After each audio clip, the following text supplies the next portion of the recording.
Prizorišče za vajo v šolski telovadnici je pripravljeno, zasnovali in izdelali so ga učenci sami, tudi kostumi so delo spretnih rok učencev. Mi se imenujemo Meteorski dež. To smo si izbrali zaradi tega, ker smo včasih malo glasni. Poreden je ta resniček, kar pustimo ga in odletimo brez njega. Odletimo, hitimo, svetimo! Prvič smo se predstavili našim staršem, sošolcem, pa vsem, ki so tudi prišli gledati.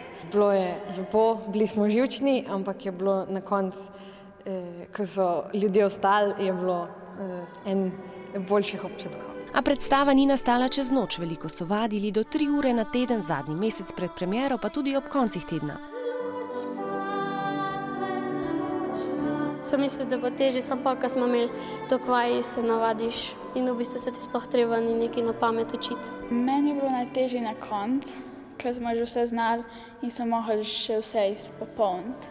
Navihani Kresniček nagaja vsem povprek, zaradi njegove ošabnosti in nadutosti se mu zgodi najhujše, izgubi svojo lučko. Ta predstava nam pove, da se ne smemo važiti in hvaliti, ker če ne, se nam bo to povrnilo v življenju. Vse je slabo, kar naredimo, se plača, pa če si pomagamo, lahko pridemo do rešitve skupaj. Naslednji teden se bodo predstavili na območnem srečanju otroških gledaliških skupin v Idriji. Ja, jaz sem navdušena, ker bom videla tudi, kaj delajo na drugih šolah. Malo smo tudi, nas je strah.